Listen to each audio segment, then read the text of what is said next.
जय हिंद साथियों, अस्सलाम वालेकुम। मंजिल एकेडमी यूट्यूब चैनल पे एक बार फिर से आप सभी का स्वागत है। वेलकम, मैं खैर मक़दम करता हूँ आप सभी का, और एक बार फिर से एक बेहतरीन सेशन लेकर हाज़िर हुआ हूँ आपके सामने। दोस्तों, उससे पहले एक ज़रूरी ऐलान आप सभी लोग समाअत फरमाएँ। अभी अनअकैडमी के ऊपर, जो कि इंडिया की नंबर 3 रैंक पर ऑनलाइन लर्निंग प्लेटफॉर्म है, उसके ऊपर आप स्टडी करना चाहते हैं तो आपके लिए बहुत सारे फ़ीचर, आपके लिए बहुत सारे ऑफ़र यहाँ पर दिए जा रहे हैं। अगर आप अनअकैडमी का कोई फ्री का कोर्स लेना चाहते हैं तो उसमें आपको लिमिटेड सिलेबस मिलेगा, लिमिटेड प्रैक्टिस टेस्ट मिलेगी, लिमिटेड पीडीएफ नोट्स मिलेंगे, और जो डाउट क्लियरिंग सेशन होता है दोस्तों, वो इसमें आपको नहीं मिलेगा। वहीं पे अगर आप प्लस वाला कोर्सेज़ आप लेना चाहते हैं या अटेंड करना चाहते हैं तो उसके अंदर आपको दोस्तों कंप्लीट आपको सिलेबस मिलेगा, कंप्लीट आपको प्रैक्टिस टेस्ट मिलेगा, अनलिमिटेड आपको पीडीएफ नोट्स मिलेंगे, और सबसे बेस्ट डाउट क्लियरिंग सेशन भी आपको इसमें मिल जाएगा। दूसरा दोस्तों, और भी बहुत से फ़ीचर आपको प्लस वाले जो कोर्सेज़ हैं उसमें अनअकैडमी आपको प्रोवाइड करवा रही है। जैसे learn from your favourite educator, आप इसमें अपने सबसे फेवरेट टीचर के साथ पढ़ सकते हैं। कंप्लीट एग्ज़ाम प्रिपरेशन आप कर सकते हैं। रेगुलर डाउट क्लियरिंग सेशन इसमें दिया जाता है आप सबको, और इसी के साथ एक्सक्लूसिव कवरेज ऑफ सिलेबस, आपको अपने सिलेबस का पूरा कंप्लीट करवाया जाता है। आपको फ्री टेस्ट सीरीज़ इसमें दी जाती है, और वीकली जो फ्री मॉक टेस्ट का आयोजन किया जाता है वो भी आपको इसमें फ्री प्रोवाइड करवाया जाता है। दोस्तों, अनअकैडमी पे आप अगर स्पेशली मुझे फॉलो करना चाहते हैं, specially REET exam, CTET exam या किसी भी स्टेट के टेट एग्ज़ाम के लिए, जिसमें आपको मैं करवाऊंगा कंप्लीट बैच कोर्सेज़, और इसके अंदर हम पढ़ते हैं दोस्तों सीडीपी और उर्दू। स्पेशली अभी की जो क्लासेस लग रही है वो उर्दू की लग रही है, और ये बैच दोस्तों जो 27 अगस्त 2021 से शुरू हो चुका है। आप मुझे इस नाम से फ़ॉलो कर सकते हैं, ठीक है। कैटेगरी में आप सीटेट एंड स्टेटेट का ऑप्शन, गोल जो ऑप्शन है, गोल GOAL, इस पे जाकर आप सीटेट कैटेगरी चूज़ करेंगे तो उस पर मेरा नाम सर्च करेंगे, आपको मिल जाएगा। और ये कुछ और मेरे साथी हैं, अगर कोई एमपी-टेट की तैयारी करना चाहता है दोस्तों, तो ये जो विद्वान हैं अनअकैडमी पर अलग अलग सब्जेक्ट के, आप इनका नाम और सब्जेक्ट, कौन से टीचर जो हैं वो कौन सा सब्जेक्ट पढ़ाएंगे, इस पर डिटेल दे रखी है। ये बैच दोस्तों 1 सितंबर से शुरू हो चुका है। और मोस्ट इम्पोर्टेंट दोस्तों, अगर आप अनअकैडमी के किसी भी कोर्सेज़ को परचेज़ करना चाहते हैं और उसमें अगर मेरा रेफरल कोड यूज़ करते हैं आप, MANZIL10, ये बिना स्पेस के दोस्तों, कोई भी स्पेस नहीं है इसमें। अगर आप मेरा रेफरल कोड यूज़ करते हैं तो आपको उस कोर्स की जो फ़ीस होती है उसमें 10% डिस्काउंट होता है दोस्तों। कितना परसेंट? 10% डिस्काउंट, ठीक है। ये तो था आज का ऐलान। अब आज की क्लास शुरू करते हैं दोस्तों। आज का जैसे आप हेडिंग देख रहे हैं, हमारा जो टारगेट है वो 30 नंबर को कवर करने का है, और अभी हमारी फ़र्स्ट यूनिट चल रही है बाल विकास की, जिसमें 4 क्लासेस हम ले चुके हैं। आज 5वीं क्लास है, और आज का जो टॉपिक है दोस्तों, लॉरेंस कोहलबर्ग का नैतिकता का सिद्धांत है। हमारी जो पढ़ने की शैली है उसमें सबसे पहले हम करते हैं PYQ इस टॉपिक से संबंधित, फिर इसी क्लास में हम पढ़ेंगे कॉन्सेप्ट इस टॉपिक से संबंधित, कोई अगर ट्रिक इस्तेमाल होती है तो वो करेंगे, और इसके साथ मोस्ट इम्पोर्टेंट जो है वो लॉरेंस कोहलबर्ग वाला जो टॉपिक है आपके रीट के लिए या सीटेट के लिए, उसके कौन से संभावित प्रश्न बन सकते हैं वो इसमें हम आज पढ़ेंगे। और फर्स्ट यूनिट की दोस्तों ये हमारी टोटल 5वीं क्लास है। एक क्लास इस फर्स्ट यूनिट की और लगेगी दोस्तों, जिसमें फ़र्स्ट यूनिट के लगभग हम 6 नंबर लगभग कवर कर चुके होंगे दोस्तों। तो बिना देर के आज का सेशन शुरू करते हैं हम दोस्तों। जैसे हम यूनिट फर्स्ट में बालक की जो विकास की अवस्थाएं होती है, उन विकास की अवस्थाओं में जैसे एक होती है शैशव अवस्था, एक होती है बाल्यावस्था, एक होती है किशोर अवस्था। इन अवस्थाओं में बालक के अंदर जो विकास के पक्ष हैं, जैसे शारीरिक विकास होता है, एक मानसिक विकास होता है, एक सामाजिक विकास होता है, एक आपके संवेगात्मक विकास होता है। इसी तरीके से बालक में नैतिक विकास भी होता है। तो नैतिकता के विकास को लेकर एक बालक में किस तरीके से विकास होता है, लॉरेंस कोहलबर्ग नाम के एक मनोवैज्ञानिक हुए हैं, उन्होंने बहुत डिटेल में इस पर अच्छे से स्टडी की है, और उस पर बहुत ही आसान ज़बान में उनके कॉन्सेप्ट को हम समझेंगे। नैतिकता को लेकर, किसी भी बालक में नैतिकता को लेकर किस तरह के सवाल पूछे गए हैं, पहले हम उस पर डिस्कस करेंगे। उसके बाद में लॉरेंस कोहलबर्ग का कॉन्सेप्ट क्या है उसको समझेंगे, और लॉरेंस कोहलबर्ग के कॉन्सेप्ट से कौन से सवाल आ सकते हैं उसको हम देखेंगे दोस्तों। तो शुरू करते हैं। पहला सवाल है दोस्तों, 9 वर्ष के बालक की नैतिक तर्कना आधारित होती है, यानी कि अगर कोई 9 वर्ष का बालक है तो उसकी नैतिक तर्कना किस पर आधारित होती है। आरटेट 2012 का सवाल है ये। ऑप्शन नंबर 1 है, किसी कार्य के भौतिक परिणाम उसकी अच्छाई या बुराई को निर्धारित करते हैं। कोई कार्य सही होना इस बात पर निर्भर करता है कि उससे व्यक्ति की अपनी आवश्यकता की पूर्ति होती है। तीसरा ऑप्शन है, नियमों का पालन करने के बदले में कुछ लाभ मिलना चाहिए। चौथा ऑप्शन है, सही कार्य वह है जो उस व्यक्ति के द्वारा किया जाए तो अन्य व्यक्तियों को अपने व्यवहार से प्रभावित करता है। 9 वर्ष का बालक ही है दोस्तों, यहाँ पर कितने वर्ष का, 9 वर्ष का बालक। तो इसका राइट आंसर दोस्तों हो जाएगा 1 नंबर ऑप्शन, यानी कि किसी कार्य के भौतिक परिणाम उसकी अच्छाई या बुराई को प्रभावित करते हैं। यानी कि 9 वर्ष का बालक जो है वो दोस्तों वो ज़्यादातर अनुकूलन को फॉलो करता है, और यहाँ पर भौतिक परिणाम ही उसकी अच्छाई और बुराई को निर्धारित करते हैं। क्लियर है दोस्तों। अगला सवाल है, 20वीं शताब्दी को बालक की शताब्दी कहा जाता है।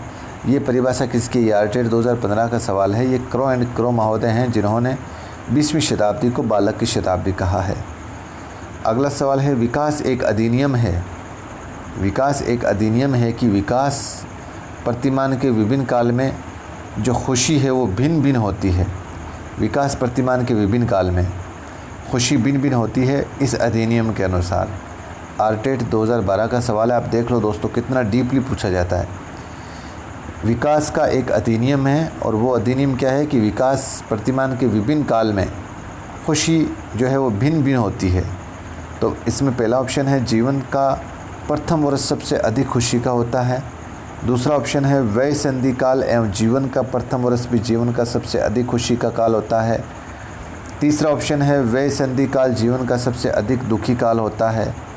चौथा है, जीवन का प्रथम वर्ष सबसे अधिक खुशी का एवं वय संधि का काल सबसे अधिक दुखी का काल होता है। यानी कि जीवन का जो प्रथम वर्ष है वो सबसे अधिक खुशी का एवं वय संधि काल सबसे अधिक दुखी काल होता है। तो इसका राइट आंसर दोस्तों डी ऑप्शन हो जाएगा। ठीक है, तो ये आपके नैतिकता को लेकर ज़्यादा प्रश्न तो नहीं पूछे गए हैं, इस बार हो सकता है इससे कोई प्रश्न बने। तो शुरू करते हैं हम लॉरेंस कोहलबर्ग का जो कॉन्सेप्ट है उसको समझते हैं। लॉरेंस कोहलबर्ग का नैतिकता का सिद्धांत, यानी कि मॉरल डेवलपमेंट। सबसे पहले दोस्तों लॉरेंस कोहलबर्ग का पूरा नाम क्या है? इनका पूरा नाम है हेनरी लॉरेंस कोहलबर्ग। ये अमेरिका के रहने वाले हैं, और इन्होंने जो ये सिद्धांत दिया था दोस्तों वो कब दिया था? 1969 के अंदर। फिर इन्होंने इस सिद्धांत को वापस संशोधित किया, और संशोधित कब किया? 1981 के अंदर, 1981 के अंदर। अब इस सिद्धांत में वो क्या साबित करना चाहते हैं? वो लिखते हैं कि ये इनका वो कहते हैं कि बालकों में जो नैतिक तर्क है वो किस प्रकार से विकसित होते हैं, इसका अध्ययन इस सिद्धांत में किया गया। यानी कि बालक के अंदर जो नैतिक तर्क है, जो नैतिक विकास है वो किस प्रकार विकसित होता है, इसका अध्ययन किया जाता है इसमें। और कोहलबर्ग ने कुल 11 नैतिक कहानियों से अपना सिद्धांत दिया है। कितना? 11 नैतिक कहानियों से। और ये सिद्धांत 4 वर्ष से 16 वर्ष तक के बालकों के लिए था। कितने वर्ष से? 4 वर्ष से 16 वर्ष तक के बालकों के लिए ही था। कोहलबर्ग ने नैतिक विकास के 3 स्तर और 6 अवस्थाएं बताई है दोस्तों। ये इन लाइनों से ना आपके सीधा लॉरेंस कोहलबर्ग के सिद्धांत की दिए गए ऑप्शनों में से विशेषता नहीं है। इन्हीं लाइनों में से आपके प्रश्न उठा सकता है एग्जामिनर, और गलती कहाँ करेंगे? यहाँ पे गलती कर सकते हैं हम दोस्तों। वो यहाँ पर आपके ऑप्शन में घुमाएगा, वो यहाँ पर 6 स्तर और 3 अवस्थाएं लिख देगा, और अपन गलती कर जाएंगे। तो ध्यान देना है दोस्तों, यहाँ पर गलती नहीं करनी हमें। लॉरेंस कोहलबर्ग ने नैतिक विकास के स्तर तो 3 ही बताए हैं, लेकिन अवस्थाएं जो है वो 6 बताई है। ठीक है, तो इसको गलती मत कर देना, है ना। आगे बढ़ते हैं। अब सबसे पहला स्तर इन्होंने बताया है पूर्व परंपरागत, पूर्व लौकिक, प्राक रूढ़िगत स्तर, यानी कि pre conventional stage. Pre conventional stage, ये सारे एक ही नाम है दोस्तों, पूर्व परंपरागत या प्री कन्वेंशनल। अगर आपको सारे ये याद ना हो तो आप तो दोस्तों ये सिर्फ इंग्लिश का एक याद ही कर लेना, आपका सही हो जाएगा। प्री कन्वेंशनल एज पहला स्तर बताया इन्होंने, और ये इनका जो आयुकाल बताया इस पहले स्तर का वो 4 से 10 साल तक बताया है। यानी कि बालक के तर्क व चिंतन का आधार जो है वो क्या होता है, वो बाहरी घटना होता है। बहुत इंपॉर्टेंट लाइन है दोस्तों यहाँ पर, ये किसी ऑप्शन से ही मैंने उठाई है दोस्तों ये लाइन। बालक के तर्क व चिंतन का आधार बाहरी घटना होती है। अगर बालक जो भी तर्क करेगा, चिंतन करेगा, विचार विमर्श करेगा, वो तभी करेगा जब उसके सामने कोई बाहरी घटना हो। ठीक है दोस्तों, इस अवस्था में बालक के नैतिकता का विकास दंड, आज्ञा और नियमों पर आधारित होता है। अर्थात दंड से भय तथा नियमों के बंधन से बालक में नैतिकता के नियमों का विकास होता है। पहले वाला जो स्तर है इसके अंदर जो नैतिकता का जो विकास का पैमाना है, ठीक है, वो दंड, आज्ञा और नियमों पर ही आधारित होता है।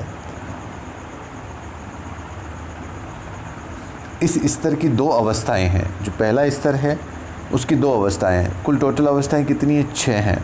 प्रत्येक स्तर में 2 अवस्थाएं होती है। ठीक है, तो पहली अवस्था के अंदर आज्ञा पालन व सज़ा का अभिविन्यास या उन्मुखीकरण, आज्ञा पालन व सज़ा का अभिविन्यास या उन्मुखीकरण, यानी कि इस अवस्था से पहले बालक में नैतिकता का अभाव पाया जाता है।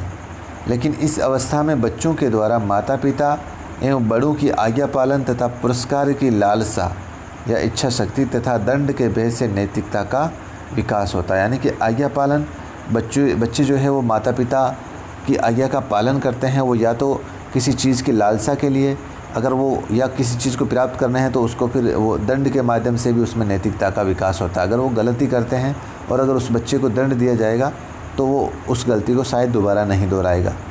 ठीक है, और दूसरा जो है ऑप्शन, दूसरी जो अवस्था है प्रथम स्तर की, वो है दोस्तों व्यक्तिगता व विनिमय का अभिविन्यास या यांत्रिक सापेक्षवाद। यानी कि इसके अंदर क्या होता है, एक दूसरे के साथ परस्पर संबंध की भावना होती है बालकों के अंदर। अर्थात एक बालक किसी दूसरे बालक की वस्तुओं के साथ एक्सचेंज करने का भाव पैदा होना। यानी बालकों का नैतिकता का प्रदर्शन शारीरिक और मानसिक होता है। यहाँ पर दोस्तों एज क्या है हमारी इस प्रथम स्तर की? 4 से 10 वर्ष है। तो 4 से 10 वर्ष के अंदर जब बालक इस अवस्था के अंदर होता है तो देखो व्यक्तित्व विनिमय अभिविन्यास, विनिमय यानी कि एक्सचेंज या परिवर्तन, आपस में एक दूसरे के साथ लेन देन। तो व्यक्तित्व व विनिमय का अभिविन्यास, ये यांत्रिक सापेक्षवाद का मतलब होता है, आपने देखा होगा जब बालक स्कूल में होते हैं और आपस में एक दूसरे के साथ टिफ़िन शेयर करते हैं, खाने वाला टिफ़िन, तो वो वहाँ पर एक दूसरे के साथ विनिमय का अभिविन्यास कर रहे हैं। यानी इसमें बालकों की जो नैतिकता का प्रदर्शन होता है वो शारीरिक और मानसिक होता है। साधनात्मक सापेक्षवादी उन्मुखता की अवस्था भी कहते हैं। ये दोस्तों सवाल पूछा जा सकता है, इस बात ध्यान देना आप। साधनात्मक यानी कि साधन एक्सचेंज करते हैं, कोई भी साधन होते हैं उन बालकों के पास में। साधनात्मक सापेक्षवादी उन्मुखता की अवस्था भी इस अवस्था को कहते हैं। ठीक है, पहला स्तर क्लियर। जो दूसरा स्तर है, दूसरा स्तर इसका नाम क्या है? परंपरागत, लौकिक और रूढ़िगत। यानी कि उसमें प्रथम स्तर था ना, प्रथम स्तर ये देखो, इसमें सिर्फ पूर्व नाम ऐड है। पूर्व यानी कि इंग्लिश के अंदर प्री यानी कि पहले, बाकी सब नाम सेम ही है दूसरे स्तर के। ठीक है, तो प्री या पूर्व आप हटा दो, दूसरा स्तर शुरू हो जाएगा। तो परंपरागत, लौकिक, रूढ़िगत और कन्वेंशनल स्टेज, इंग्लिश का नाम कन्वेंशनल स्टेज। उसकी एज का क्राइटेरिया क्या था? 4 से 10 साल। अब पूर्व था इससे पहले, अब 10 साल बाद में आ गए अपन, तो इसका आयुकाल होता है दोस्तों 10 से 13 वर्ष तक, 10 से 13 वर्ष तक। और इस स्तर की विशेषता क्या है? अच्छा या सुशील बालक, अच्छा या सुशील बालक। और इस अवस्था के भी कितने स्तर हैं? 2 स्तर हैं। तो 2 पहली यानी कि प्री कन्वेंशनल एज के 2 स्तर हो गए, 2 कन्वेंशनल एज के स्तर हो गए। कितने? 4 अवस्था हो गई, 4 अवस्था हो गई। अब इसका जो पहला स्तर, इस अवस्था का, इस स्तर के जो पहली अवस्था है, यहाँ पर अवस्था है दोस्तों, पहली अवस्था है अच्छा लड़का व सुशील लड़की का अभिविन्यास। अच्छा लड़का व सुशील लड़की का अभिविन्यास या अंतर्वैयक्तिक सामंजस्य, अंतर्वैयक्तिक सामंजस्य या प्रशंसा की अवस्था, ये सारे एक ही नाम है दोस्तों। दूसरा है सामाजिक व्यवस्था व कानून का अभिविन्यास। सामाजिक व्यवस्था या कानून का अभिविन्यास, या इसको बोलते हैं दोस्तों ओरिएंटेशन, यानी कि सामाजिक व्यवस्था व कानून का अभिविन्यास के प्रति सम्मान की अवस्था है ये दोस्तों। ओरिएंटेशन, जिसको इंग्लिश में नाम क्या आता है, ओरिएंटेशन। तो ध्यान रखना दोस्तों, इसके दोनों स्तर यही हैं, समाज के प्रति वो बालक की क्या कैसे डेवलपमेंट होता है, और अच्छा लड़की और लड़के की भावना या जिसमें प्रशंसा की अवस्था, जो बच्चा जो है प्रशंसा का भूखा हो, वो कौन से स्तर में आएगा, वो सेकंड स्तर के अंदर। आगे बढ़ते हैं दोस्तों, इसको अब और डिटेल में समझते हैं हम। अच्छा लड़का व सुशील लड़की का अभिविन्यास या अंतर्वैयक्तिक सामंजस्य। अच्छा बालक व सुशील बालिका अपनी मित्र मंडली, समाज व अन्य सामाजिक क्रियाओं के साथ साथ पारस्परिक अंत्यक्रिया करके जीवन में नैतिक नियमों का निर्माण करता है। ये बिल्कुल सामान्य बात है दोस्तों। जो भी अच्छा बालक होगा या सुशील बालिका होगी, अपनी जो भी मित्र मंडली होती है, फ्रेंड सर्किल होता है या समाज होता है या जो भी अन्य सामाजिक क्रियाएँ होती है, उनके साथ पारस्परिक अंत्यक्रिया करके वो जीवन में नैतिक नियमों का निर्माण करता है। दूसरा इसका जो अवस्था थी, दूसरे स्तर की सामाजिक व कानून व अभिविन्यास या सत्ता का अभिविन्यास। सामाजिक कानून का अभिविन्यास या सत्ता का अभिविन्यास। कोई भी जो नैतिक नियमों का पालन इसलिए करता है ताकि वो सामाजिक व्यवस्था को नियमित रूप से चालू रह सके, अर्थात नियमों के पालन करने के बदले में कुछ लाभ की उम्मीद यहाँ पर रहती है। कोई भी इंसान होता है, वो समाज के जो नियम होते हैं, जो कानून होते हैं, उनका वो पालन सिर्फ इसलिए ही करता है ताकि सामाजिक व्यवस्था के जो नियम हैं वो सुचारू रूप से चालू रह सके। जिस तरीके से समाज चलता है, उन्हीं नियमों को वो पालन करता है। तीसरा स्तर आता है दोस्तों, देखो, एक आप इसको एक याद नाम रख लो, कन्वेंशनल। इसके पहले प्री लगा दो, ठीक है, और ये फर्स्ट, ये सेकंड, और इसके बाद में पश्च वाला आप जैसे आफ्टर कन्वेंशनल या उत्तर रूढ़िगत, इस तरीके से, यानी कि पूर्व और पश्च, ये दो फर्स्ट और लास्ट हो गई, और सिर्फ परंपरागत या लौकिक है तो वो बीच वाली हो गई स्तर। तो तीसरा स्तर क्या है, पश्च या उत्तर परंपरागत या उत्तर लौकिक या उत्तर रूढ़िगत स्तर। और इसका आयुकाल क्या है दोस्तों, इसका आयुकाल है 13 से ऊपर। बालक के तर्क व चिंतन का आधार अब उसका विवेक हो गया। अब यहाँ पर उसके जो चिंतन और तर्क करने का जो आधार है वो क्या हो गया, विवेक, यानी कि उसका खुद का दिमाग हो गया। इसकी भी दो अवस्थाएं हैं, सामाजिक अनुबंधन या सामाजिक संविधा की व्यवस्था, और दूसरा जो है वो है सार्वभौमिक नैतिक शास्त्र। सार्वभौमिक नैतिक शास्त्र डिटेल में देखते हैं इसको क्या है ये। सामाजिक अनुबंधन या सामाजिक संविधा की अवस्था, यानी कि समाज के साथ सक्रिय भागीदारी और सामाजिक परंपराएं और रीति रिवाजों का दबाव तथा कानूनी नियमों का भय व्यक्ति में नैतिकता को प्रकट करने हेतु प्रेरित करते हैं।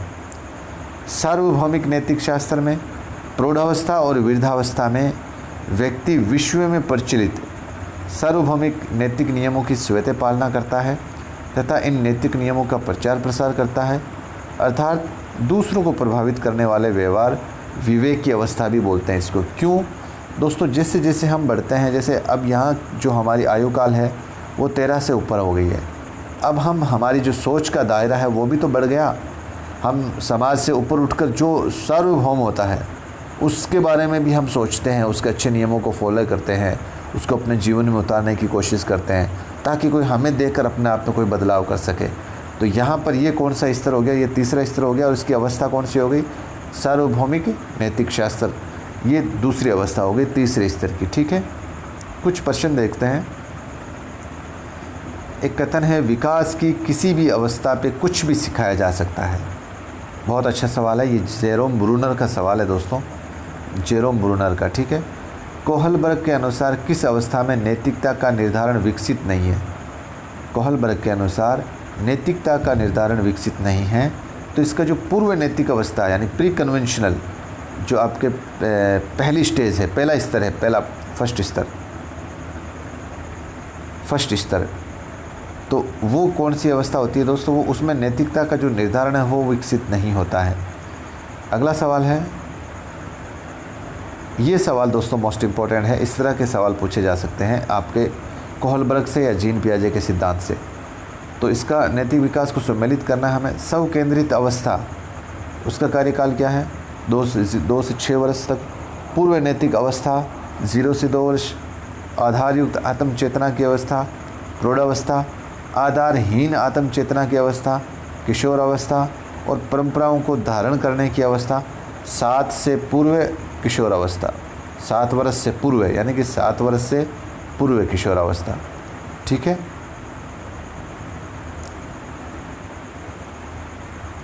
कुछ बातें और हैं इन्हीं से संबंधित। लॉरेंस कोहलबर्ग ने नैतिक विकास सिद्धांत को 5 अवस्थाओं के द्वारा और समझाया। इन्होंने 5 अवस्थाएं उप अवस्थाओं के और लेकर इसको समझाया है कि भाई बालक का जो नैतिक विकास है वो किस तरीके से होता है। एक होता है पूर्व नैतिक अवस्था जो कि 0 से 2 वर्ष तक होती है, और एक स्व केंद्रित अवस्था जो कि 2 से 7 वर्ष तक होती है। परंपराओं को धारण करने वाली जो अवस्था है वो 7 से 12 वर्ष है, यानी कि इस अवस्था में बालक का जो नैतिक और चारित्रिक विकास जो है वो प्रारंभ हो जाता है। नैतिक और चारित्रिक विकास। आधारहीन आत्म चेतना की अवस्था जो 13 से 18 वर्ष है, इस अवस्था के अंदर किशोरों की बातें जो हैं वो आधारहीन और खोखले आदर्शों की होती है, तथा इस अवस्था में किशोरों का व्यक्तित्व सिगमंड फ्राइड के सुपर ईगो द्वारा संचालित होता है। इस अवस्था के व्यक्ति को देवदूत कहते हैं। क्या कहते हैं? देवदूत, an angel in a person. ठीक है। आधार युक्त आत्म चेतना की अवस्था वो होती है 18 के बाद। व्यक्ति की बातें आधार युक्त व तर्क संगत होती है। ठीक है दोस्तों, तो ये इम्पोर्टेंट कॉन्सेप्ट था आपके। मोस्ट जो समझने वाली बात है इसमें, एक तो अप्लाइड क्वेश्चन आ सकता है दोस्तों, ध्यान देना आप, अप्लाइड क्वेश्चन लॉरेंस कोहलबर्ग के नैतिक विकास से। ठीक है। और यह आपको अवस्था का स्तर से एग्जाम्पल उठाकर सीधा स्तर से पूछ लेगा। आयुकाल तो इजी हो गया। रीड के पॉइंट ऑफ व्यू से फैक्चुअल सवाल या सीधे फैक्ट के रूप में बहुत कम चांसेस है दोस्तों। अब इससे बनने वाले कुछ संभावित प्रश्न देखते हैं दोस्तों। नैतिक विकास को लेकर जो कोहलबर्ग के इम्पोर्टेंट सवाल बन सकते हैं उस पर देखो आप। कोहलबर्ग के अनुसार पहला सवाल है, कोहलबर्ग के अनुसार वह स्तर जिसमें बालक की नैतिकता भय व दंड के कारण नियंत्रित होती है। भय और दंड। तो दोस्तों जो इसमें पूर्व परंपरागत स्तर था, पूर्व परंपरागत स्तर यानी कि जो आपके स्तर फर्स्ट जिसे प्री कन्वेंशनल एज, उसके अंदर बालक की जो नैतिकता है वो किस पे डिपेंड है? भय और दंड के ऊपर। ठीक है।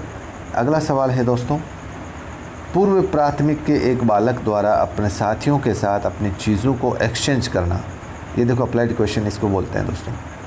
पूर्व प्राथमिक के एक बालक के द्वारा अपने साथियों के साथ अपनी चीज़ों को एक्सचेंज करना किस प्रकार की मानसिकता का परिचालक है? इसका दोस्तों ऑप्शन था साधनात्मक संबंध, यानी कि अभिमुखीकरण।